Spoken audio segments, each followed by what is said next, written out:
And we're back. Welcome back from Thanksgiving weekend and happy Tuesday. Today we're going to switch gears a bit since we've covered all the formal material, and we'll look at techniques and strategies for doing stochastic modeling. But before we begin, some administrative bits. The reading, well, there is none. You're done for the semester, at least as far as reading is concerned.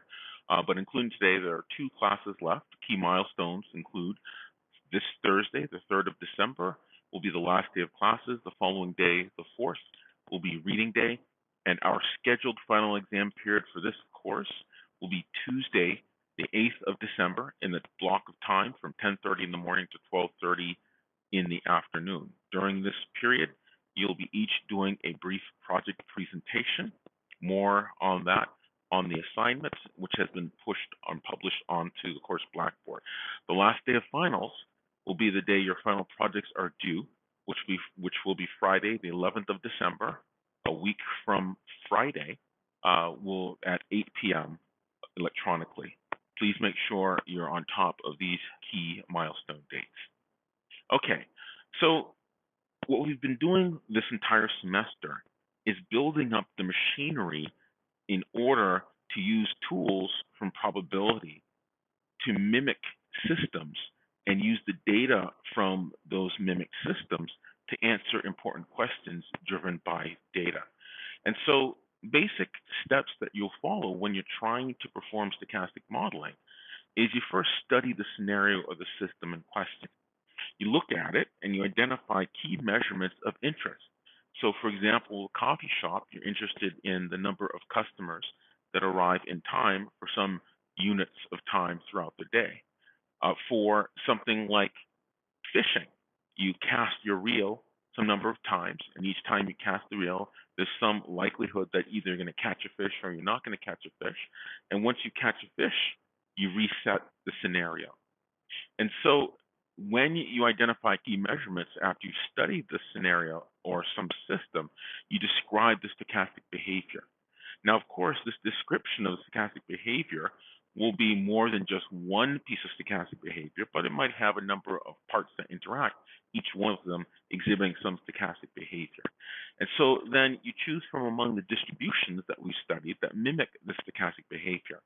And throughout the course of the semester, we've covered quite a few: the Bernoulli distribution, binomial distribution, negative binomial, geometric distribution, Poisson, exponential, and the gamma distribution, and lastly, the normal distribution. We also talked about the tools from the central limit theorem that say if you take some transformation on measurements from any distribution, and that transformation involves a sum, if you sum together enough of those measurements, you can get them to look like a normal and then make comparisons by standardizing that normal.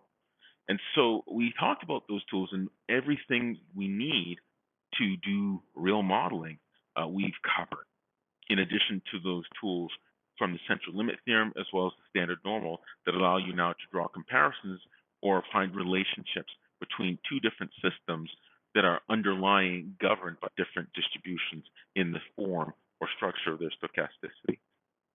So then once you have these distributions in place to mimic the system and the interactions between the systems, you develop a program in a tool like Matlab and then you sample from these distributions. And then you use your generated samples in order to answer questions based on your data. The neat part about this is that it allows you to pose scenarios. What happens if I increase the salary? What happens if the number of customers that arrive increases by 10%, and so forth? And so one of the examples we gave, Project 3, was disk reliability. And in this, we had 3 volumes and an index volume in series, we had an index volume in series with a parallel assembly of 2 storage volumes. And so that index volume, the assignment said, stores the index of the file, so the parts of the file, and the storage volumes contain the data for the file. And so the storage volumes are dependent on the output or the run failure.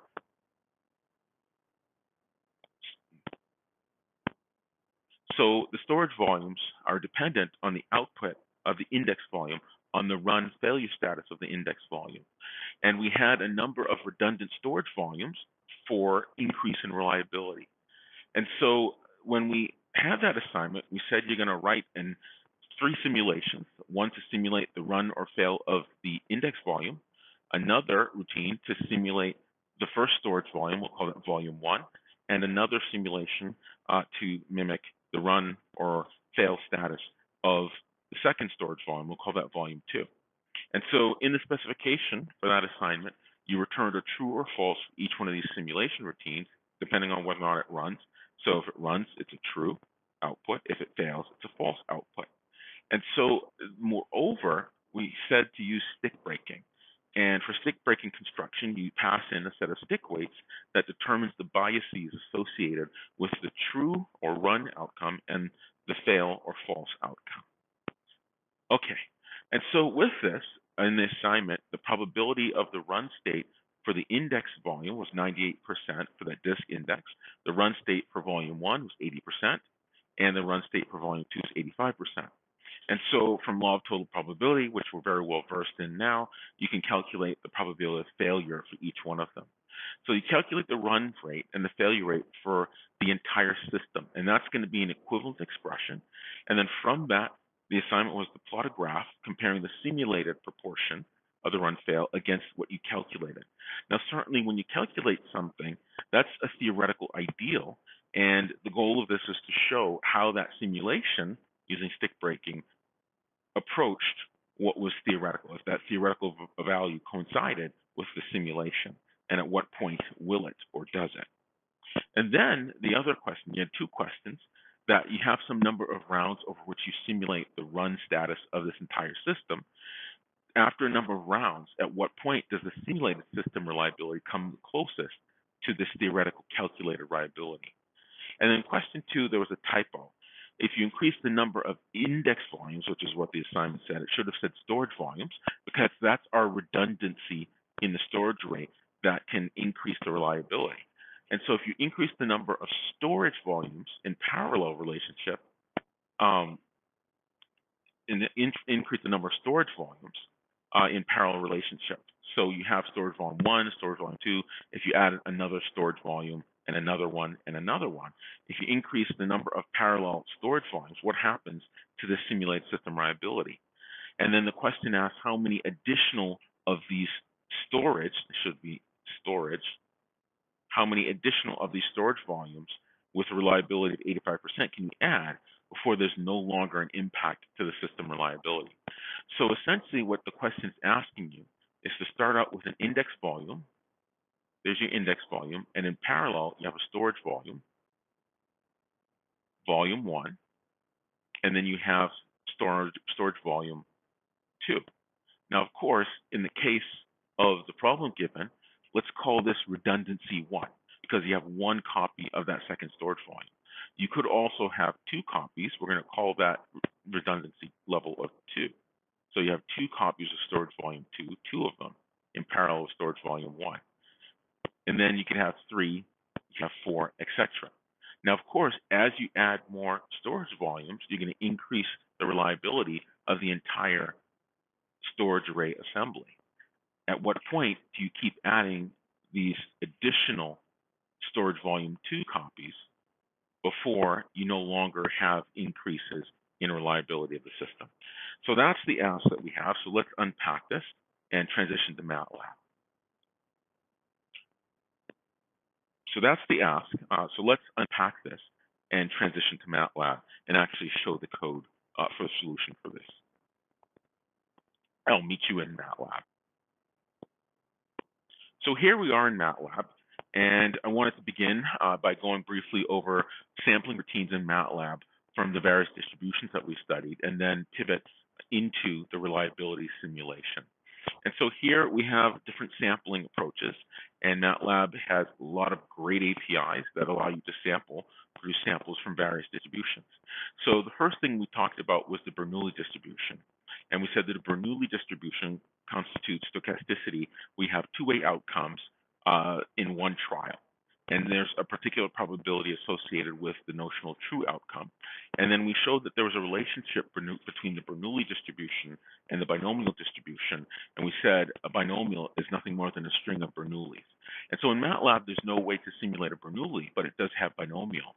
And a Bernoulli is nothing more than a binomial with a single trial, n equals 1. And so in this example, we have a sampling routine, bino R&D, which is the API in Matlab for sampling from binomial. And if we set n, the number of trials equal to 1, that's the same as sampling from a Bernoulli distribution. So we produce a sample, that sample bino R&D. Let me set a breakpoint there and run it. And that's our single sample. So we step here and we look at that sample. In that case, it's 0, it's tails. If we ran it again enough times and compute the histogram, we would see that the probability of true would only have one part, and the false outcomes would have 3 parts. Okay, and so there's our bino R&D, and next we'll look at the binomial. Now, the binomial looked at a number of sequences of Bernoullis, and it's a sequence of n many trials for the Bernoulli, each one of which is independent, and for a given trial, the probability of success is p. And so here we have our sampling routine from Matlab called bino R&D, and here's n, the number of trials. So in this case, n is 10, for example. And then we have probability p for the probability of success outcome for a single trial. And so these last 2 parameters in Matlab, rows and columns, is to produce a matrix, as it were, of these binomial sampled values. In this case, it's going to be a 1 by 10 matrix, which is just a vector. So let's continue running and take a look at that sample from bino R&D. And in that particular case, our sample says that we're going to have, again, the probability of the number of successes in n trials. And so in this particular case, with probability p is 0.25, we have 4 successes out of 10, 1 success, 2 success, 2 success, 1 success, and so forth. And so this is sampling if the probability associated with the PDF of a binomial is a probability of getting X successes in n trials, given a probability of success for an individual trial of P, then what the sampling is going to produce is the number of successes within that 10 many trials. And we're going to do this and populate a matrix full of these samples, and that matrix is 1 by 10, which is a vector.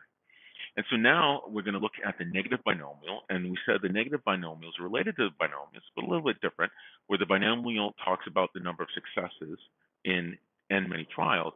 The negative binomial talks about the number of trials in order to have n many successes. So this is going to return some number of trials when you sample. And so here we have number of successes is 3 that we desire. And it's going to tell you how many trials in order to get 3 successes, given the probability of success for a single trial, in this case, P, is 0.25. And so the sampling routine in Matlab is n bin R&D for negative binomial random sampling. The number of successes, 3, given probability of success, 0.25. And of course, we sample in a matrix 1 by 10, so it's a vector of 10 such samples. And so if we continue our execution and we look at the number of trials, and so we have 7 trials with 3 successes, then 2 trials, then 3 trials, then 5, 11, 4, and so forth. Okay, so next we're going to pivot to the geometric, and we said the geometric talks about the number of trials we need given a bunch of failures that ends in a single success. And we talked about it as the so-called interview problem. And in this, we had a number of independent Bernoulli trials, and these trials are stylized so you have all failures and end in a single success.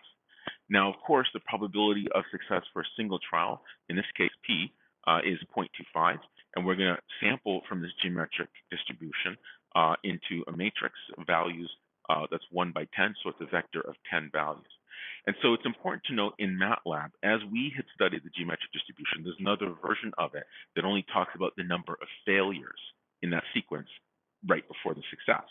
And so if you're going to convert from what Matlab sampling routine is to what we studied, you would take that number returned and add 1 to it, because we talked about the number of rounds ending in a single success. So we included the success in the number of rounds, whereas in Matlab, the sampling routine only counts the number of failures before that single success. And so here it's GOR&D. B is the probability, and we're going to populate rows and columns. And then you'll notice here that's the number of failures, so I named it appropriately. So let me continue. So we have the number of failures, and then we add 1 to it. And you'll notice here the number of failures could be 0. That means that first round was that success. And so we're going to add 1 to that to represent what we had studied, which is the number of rounds ending in a single success, where that count includes that last round where the success occurred. And so here we have now 14, 3, 1, 1, 7, and so forth. So then we took our binomial distribution and we took the limit, the large sample result, as n, the number of trials goes to infinity, and we got the expression for the Poisson distribution. And we said the Poisson distribution is associated with the Poisson configuration that has modules of observation delta t that continue on in infinity over time.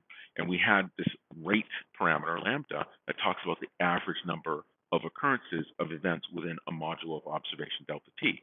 Now, it didn't matter how big delta t was, but what was important is that it has to be the same unit of time. It could be 1 second, 1 millisecond, an hour, 15 minutes, doesn't matter. And so here we have our lambda, and we have rows and columns. So we're going to populate a 10 vector with samples from Poisson. And what it's going to give you is the number of occurrences of an event, number of observations. So here we have Poisson R&D, which is the API call Matlab. We give it the lambda, and we have rows and columns. So let's take a look at that. So here we did that sample, given an average rate of 10 per module of observation. We had observations of 11, then 12, then 17, then 8, then 5, then 13, 9, and so forth. And so next we talked about the exponential distribution. The exponential distribution is a continuous distribution that traffics in uncountably infinite quantities, namely time, and it represents the time between events. And we said this has the memoryless property, and it's governed by lambda, which is the average amount of time between events. And so here we have lambda is 10, so the average amount of time is 10 units, could be 10 milliseconds, could be 10 minutes. You just have to have an average. And we have our exponential sampler from Matlab API, exp R&D, we give it that lambda. And these are the observation times. So let's take a look at that. And we're only going to sample once from this. We could certainly have populated an array with it, but I chose not to in this example. So if we look at observation times, well, that particular time, given an average of 10, was 7.7579. And so if we ran that enough times, we'd see a bunch of different observation times given an average of 10. Okay, so next then we took our exponential distribution and we sequenced it one after the other, and we called it a multi-phase execution. And this multi-phase execution you can think of as a continuous analog of a negative binomial. And here, when you talk about the gamma, you're looking at the probability of the amount of time associated with this multi-stage execution. And this gamma distribution, as a density function, it trafficked in the probability associated with a particular amount of time. And this had parameters, alpha, which is the number of stages in your multi-phase or multi-stage execution, and lambda, which is the average time per stage. And so here we set alpha and a lambda, and you'll notice here gam R&D, that's the API call in MATLAB for sampling from a gamma distribution. And we're going to populate a matrix that's 1 by 10, so it's a 10 vector with values sampled from the gamma. And what we're going to get is the arrival time, or the time for alpha many events, where alpha in our case is 5, and the average per event is 2. So let's continue. And we're going to look at the arrival time. So given alpha 5 events and an average time of 2, you could say 2 times 5 is 10. It could be seconds, could be minutes. And we have arrival time for the alpha many events. That's 10.4 and change, 3.0, 9.817, and so forth. And so this is our total. And so it just goes without saying that if you want the total time sampled, governed by this gamma, use a gamma directly when you sample from it. But if you want the individual stages, you're going to have to sample from individual exponentials. Okay. So lastly, we talked about the normal distribution, and we said the normal distribution defines stochasticity inherent in so-called inertial quantities. And these are typically physical or natural measurements, things like pressure, temperature, position, and velocity. And so this distribution is governed by two parameters, mu, the center of mass, probabilistic weighted average, and sigma squared, the variance, which is a measurement of dispersion. And so in Matlab, it's important to note that when you use the sampling routine from a normal distribution in Matlab, even though the parameter for normal is sigma squared, the variance, in the API call from Matlab, you give it the standard deviation sigma. So it's really important to remember. That's not what a normal is.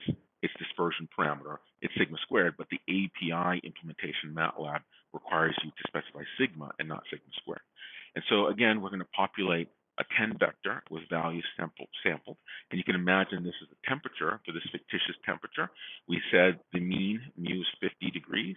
And we said sigma squared, the variance is 100 degrees squared. And the standard deviation is square root of that, which is 10 degrees. And so we do the sampling. Let me continue here. And you can see these temperature samples is 56.4, 43, 75.9, and so forth. And so you do something like this to mimic temperatures or any inertial quantity, which is typically a physical or natural measurement. So with that, let's pivot to our reliability simulation. And so to jog your memory with this reliability simulation, we have an index volume, and that is in series with a storage volume 1 and a storage volume 2. And so we use stick breaking to do the sampling for the reliability. And so with the stick breaking, we have the stick weights for the index volume for volume 1 and volume 2. So the index volume, the probability of true is 98%, and therefore false is 2%. For volume 1, 80%, false is 20%. And then for volume 2, 85%. And law of total probability says that false for a fail is 15%. So then what the first experiment is to calculate the theoretical equivalent circuit and find the reliability for that equivalent circuit. But let's look a little bit through the code first before we get into the main routine. And so we start out with do stick breaking, and I won't go through that since we spent a lot of time this semester going through it. But this is an implementation of stick breaking, and it takes a stick weights array, and it does that ball toss, if you will, and checks to see where on the broken stick this ball lands in order to do biased sampling. And so when we simulate the index volume, we're going to call do stick breaking. And if it selects the first position, first break on the stick, we're going to return a true, otherwise return a false. So the true represents the running, and the false represents the failing. And then likewise for volume 1 and volume 2, we do similarly. So they're roughly the same routine. And the only difference is when you call the simulate for volume 1, volume 2, and the index for the disk array, it's going to specify the correct stick weights in order to give the correct bias adhering to the specification for the problem. And so we start out and we calculate the theoretical run responsibility. The first thing we do is we look at that parallel connection, that parallel circuit fragment between the storage volume 1 and volume 2. And since they're in parallel, in order to fail, that equivalent circuit, both have to fail. And so that's what parallel means. So if we want the probability that volume 1 and volume 2 runs, that's the same as 1 minus that parallel circuit fails. And that parallel circuit failing means both of them have to fail. And so that's just the product of the two individual fail probabilities. So the probability that volume 1, volume 2 runs is going to be 1 minus the product of the probability of failure for volume 1 and volume 2. And then lastly, we have the entire system is going to be a serial connection between the main index and that parallel equivalent. And so it's going to be serial between the index, and serial with that volume 1, volume 2 equivalent parallel circuit, and so, or dependence. And so in order to do that, well, if they're in series, in order to run, that means they both have to run. So that probability of the entire system running for equivalent expression is going to be the probability that the index volume runs, and at the same time that the parallel equivalent volume 1, volume 2 also runs, which we computed from before, which is 1 minus the product of the probabilities of the individual volume 1 or volume 2 failing. And so if we expand out what that second term is, we get probability of the system run is just probability of the index run times that quantity, 1 minus the product of the probability of the two volumes failing.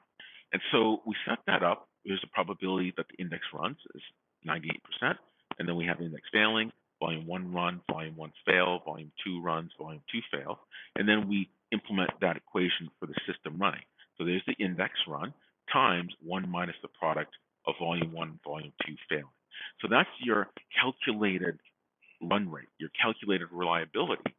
And this calculated reliability is going to be compared to the simulated version. And that simulated version is down below.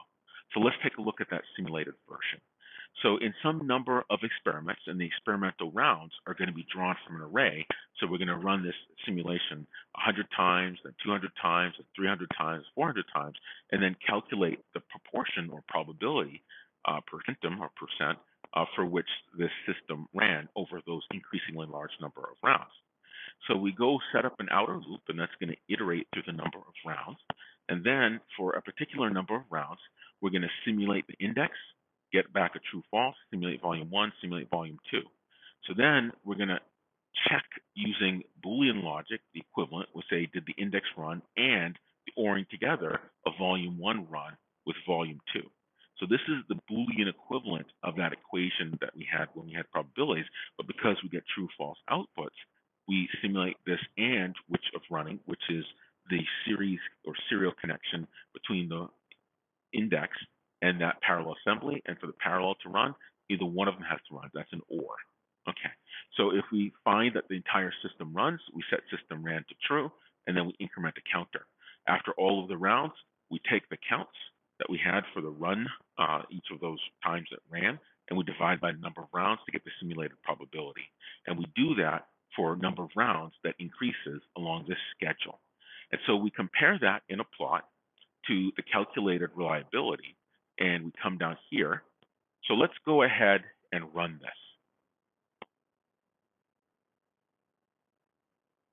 So when we run this, bring up the graph.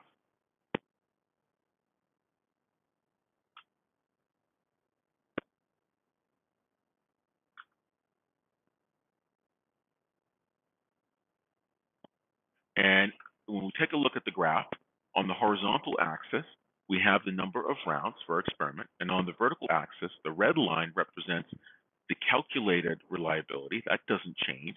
And the blue line is the simulated reliability. And so in general, what we'll notice is that as the number of rounds increases, the simulated reliability approaches the calculated reliability. And so we have a bunch of printouts as this thing runs. And we have the system running, that's calculated, that's roughly 95%. And we have the number of rounds for 100 rounds. Simulated probability is 96%, for 200 is 95%, 300 is 94 and change, then goes down to 92, then up to 96, then 95, 94. So it's oscillating up above and below 95. If we increase the number of rounds to thousands of rounds instead of hundreds of rounds, we see that something different happens. It converges much faster to the calculated theoretical run rate. So let's run that. And when we look at our graph, let me bring it up, we see that they're pretty close to one another. If we look at the text itself, for 1,000 rounds, it's 95 and change. For 3,000 rounds, it goes to 95. That dips a little bit, 94.9. So it's roughly right at 95. And so we see that as you increase the number of rounds to thousands, it's at 95 and a little bit of noise. And so as you increase the number of rounds for your simulation, the simulated disk array approaches the calculated theoretical reliability. Okay, so the next part of the question talks about what happens if you increase the level of redundancy, the number of copies of volume 2, each of which had a reliability of 85%. And so we're going to first calculate the theoretical run probability for this redundant case. And so we're going to introduce a new term called redundancy, and then redundancy is the number of copies of volume 2 that you have in parallel with volume 1. And so you start out here is our expression from before for the run rate of that parallel connection between volume 1 and volume 2. And what's going to happen as you increase the number of copies of volume 2, you're going to have a multiplicative factor, this probability volume 2 failing. You're going to multiply another one and another one and another one. And so here we have that equivalent expression for more than one redundant copy of volume 2. We have 1 minus the probability of volume 1 times this sequence of products of volume 2 fail times probability of volume 2 fail times probability of volume 2 fail, etc. And so we have one term for multiplying this probability of volume 2 for each level of redundancy. So if it's for one level of redundancy, you just have times a single copy of this probability of volume 2 fail. If it's 2 levels of redundancy, it would be probability of volume 1 fail times probability of volume 2 fail times probability of volume 2 fail. You're going to have 2 copies. And so as you increase the number of copies of volume 2, you're going to increase the number of factors that you multiply for this probability of volume 2 fail in this parallel connection with volume 1. And so in doing so, when you have the system running, again, we have that probability of index 1, the index run, times this other factor for that parallel connection, but you're going to have 1 minus probability of volume 1 fail times the probability of this redundant volume 2 fail. And that's what I'm calling this sequence of products for these terms, probability of volume 2 fail. Okay, so with that, we have an array that we have for a number of redundancies for volume 2, and that set of redundancies is going to be 1 copy of volume 2 in parallel, 2 copies, 3 copies, all the way up to and including 10 copies. And so what we're going to do then is in our simulation loop, we're going to fix the number of rounds to 10,000, because here what we're varying is not the number of rounds, we're varying the number of copies of volume 2 to try to measure the impact or the effect of redundancy on reliability of the disk array. So we have the original probability of the system running, and then we set a redundancy. And for this redundancy, we calculate 2 things. We're going to have a product of volume 2 fails, and that's what we're going to call our probability of redundant volume 2 failing, red vol 2 fail. And so then when we compute the redundant system running, it's probability of the index running times 1 minus probability of volume 1 fail times this probability of the redundant volume 2, which is just this sequence of products of this volume 2 failing. So we do that, and we save away for this new theoretical run probability, reliability for the system given a certain level of redundancy. And then we're going to take our simulation and do the similar thing. In our simulation, we're going to run it for a number of rounds. In this case, it's 10,000 rounds. And what we're going to do is say, okay, whenever we have that logical expression, we said, did the index run from our stick breaking, and then we're going to do stick breaking for volume 1, and then for volume 2, we're going to have stick breaking with an ORing together of all of the volume 2 run outcomes. And so this ORing together of a sequence of volume 2 run outcomes, true or false, we're going to call that did redundant volume 2 run.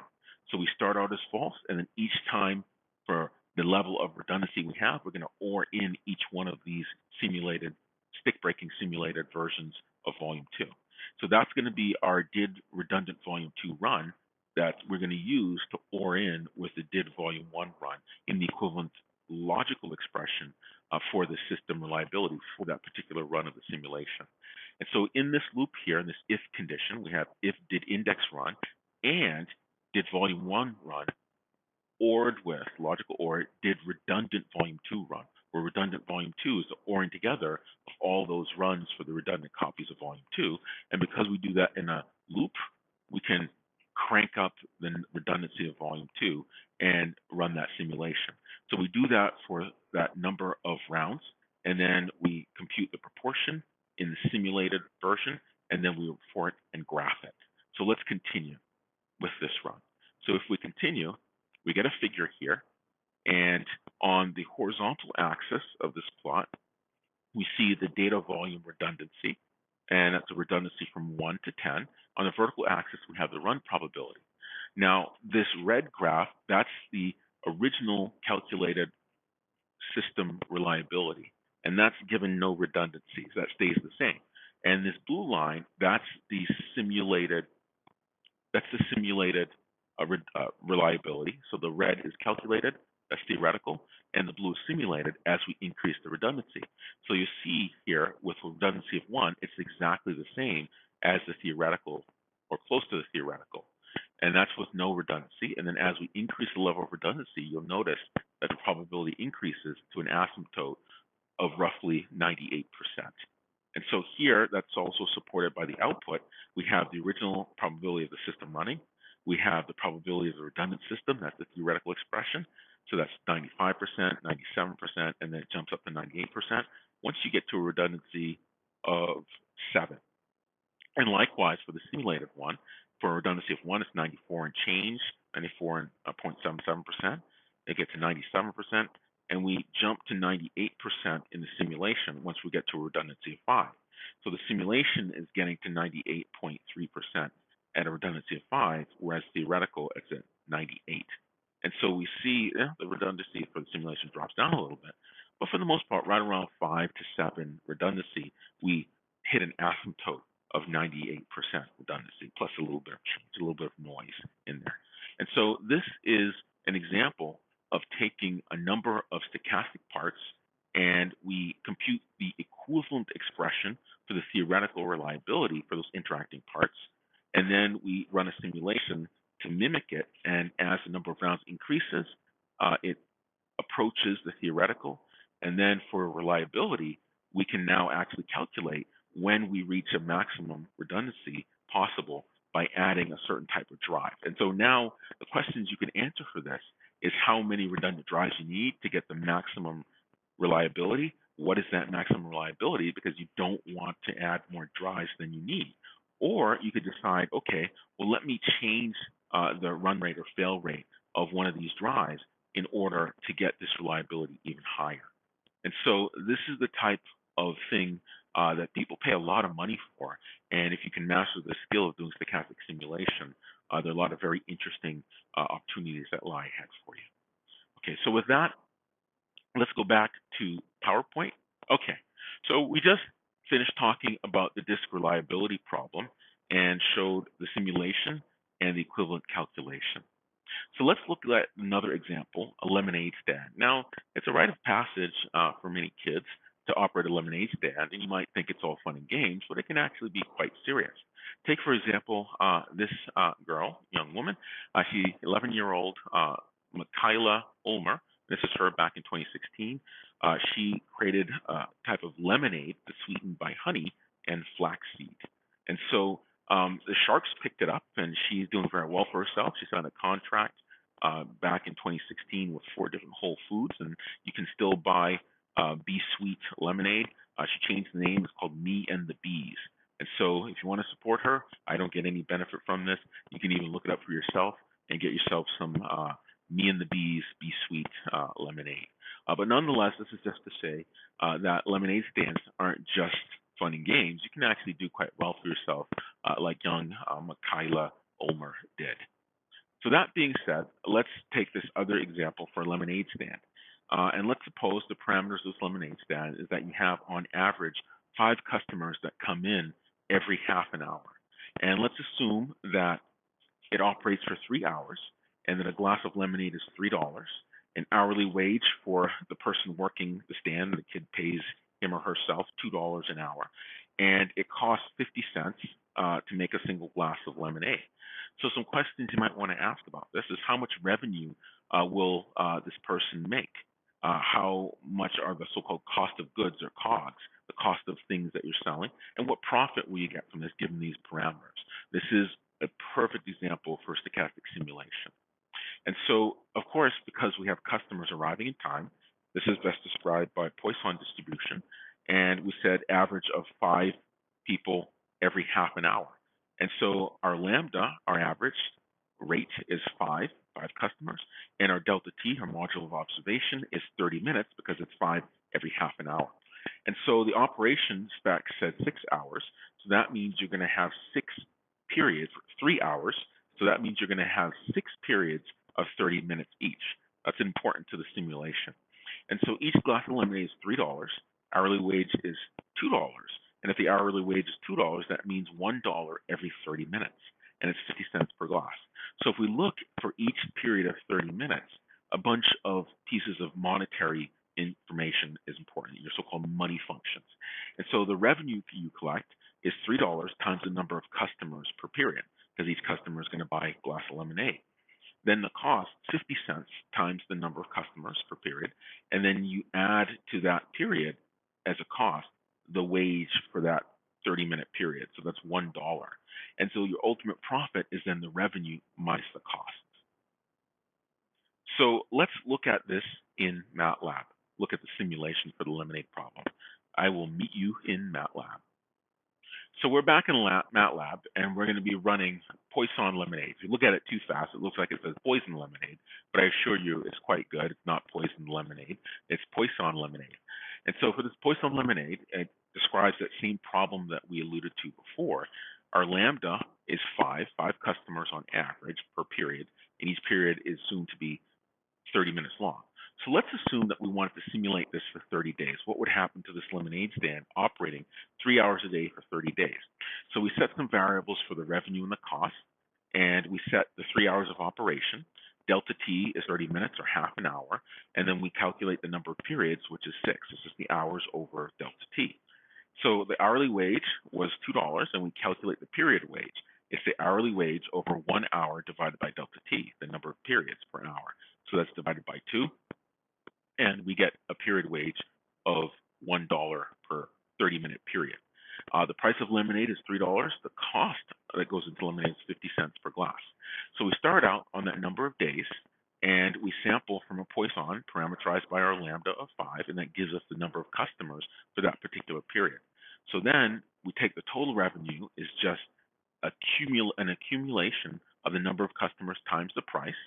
The total cost is just an accumulation of the cost per period, which is 50 cents, plus the period wage, which is $1. And then the profit is just total revenue minus the total cost.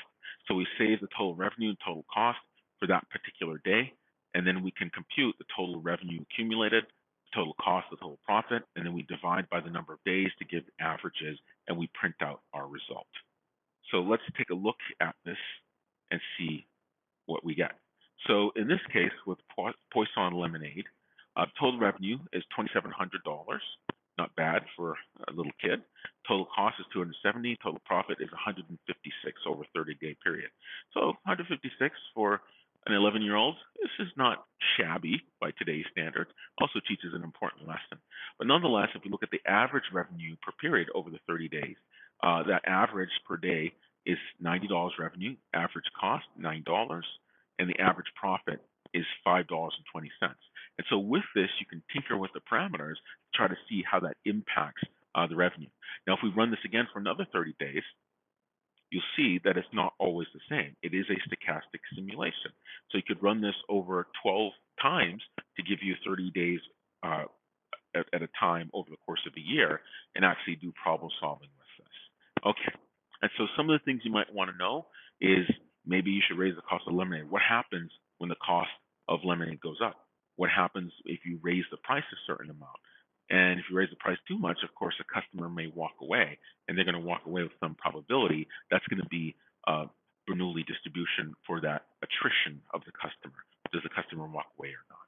And so this is another simulation for that lemonade stand, and you can answer all sorts of sophisticated questions modeling it using the appropriate distribution, in this case, the Poisson, with the right so-called money function. So with that, let's go back to PowerPoint. I will meet you in PowerPoint. And so we're back in PowerPoint. Let's continue forward. So the final project will involve you examining a fictitious establishment. You're going to perform some analyses. You're going to analyze the process. You're going to pretend to collect data. Okay, the data is given to you.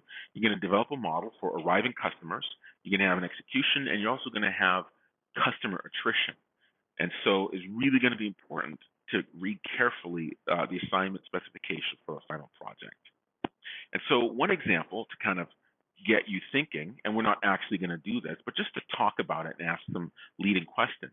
An amazing thing are the rest stops on the highway in New Jersey. If you've ever driven up the New Jersey Turnpike, you notice all the rest stops fairly well done.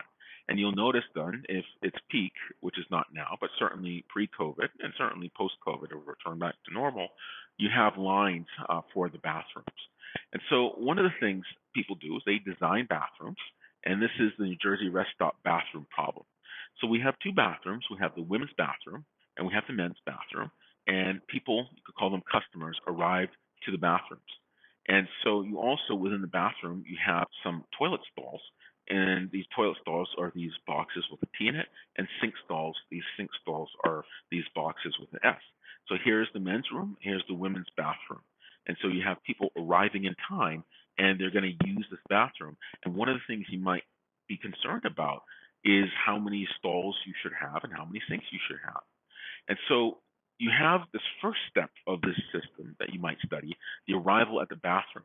So how would you do this? You observe an actual bathroom, and you look at how many people come to the bathroom. And you're going to determine a rate of these people on average at which they arrive coming to the bathroom. Some of the considerations is that this rate might not be constant throughout the day. Maybe during peak commute times, it might be higher. During non-peak commute times, it might be lower. During the summer, that might be much higher than during the middle of the winter because it's more inclement weather and people tend to travel by car less when it's inclement. And so you want to determine the rate, and then you're going to model this in Matlab. And so the question then is, what distribution do you use to model the arrival of customers to the bathroom? Now, of course, at this juncture, you should say the Poisson distribution. It's the arrival of events in time. And so you take those rates, those averages, and design Poissons for different delta t's for various operating regimes. Maybe the morning Poisson, the afternoon Poisson, the evening Poisson, and maybe there's a different set morning, afternoon, evening for the spring versus the summer versus winter. Maybe it's week to week, different one. Maybe it's month to month. And so part of that is determining how many seasons you might have and operating times for various points of time throughout the day for these different simulating distributions. And so the Poisson would be what you choose to model the arrival of customers in time. So then for each person in the line, maybe if the line is too long and you can determine how long the line is based on how many people have arrived in time, you're going to have customer attrition. People are going to walk away. So some proportion, when they see the line and arrive, they're going to either stay or they're going to leave. And the longer the line, the higher the attrition, that probability that someone's going to leave. So then the next question is, what distribution would you use to model this customer attrition, someone who's going to walk away?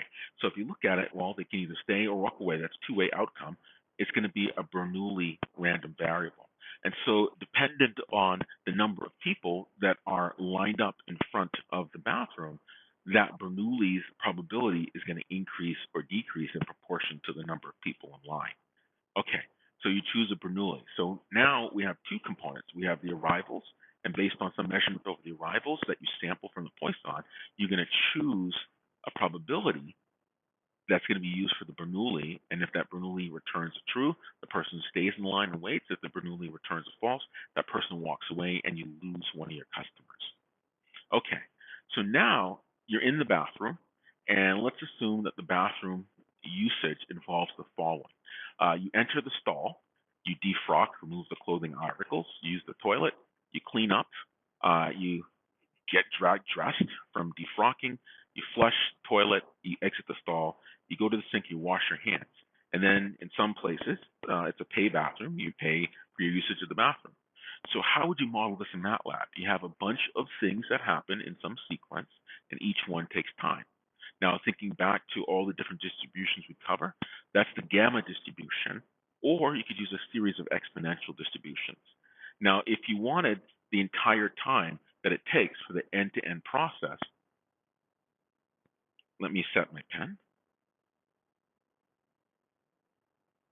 So if you wanted the entire time that it takes for the end-to-end process, from the time you enter the stall all the way to paying and leaving the bathroom, that's going to be the gamma distribution, gamma. Gamma simulation or sampling from gamma will give you the total time it takes for alpha many stages. In this case, alpha is 1, 2, 3, 4, 5, 6, 7, 8, 9. Alpha is equal to 9 stages.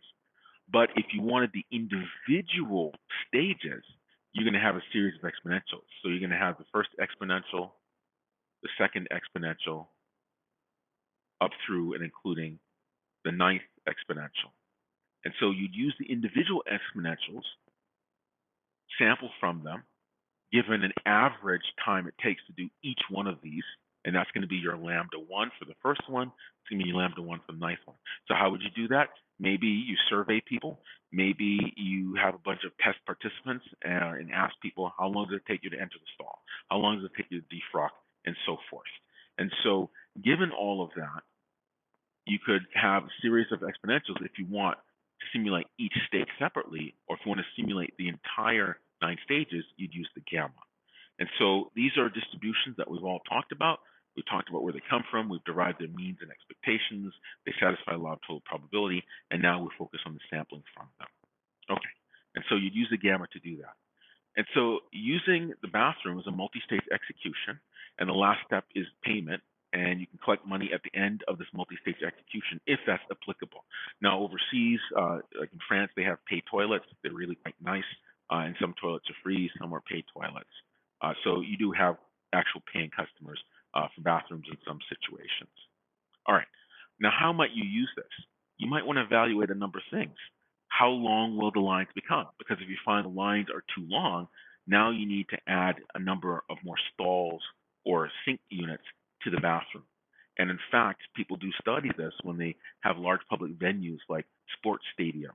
And when they look at different restrooms, the women's restrooms, men's restrooms, if it takes one longer to use the restroom, then you're going to have more stalls in a bigger bathroom for that particular type of bathroom.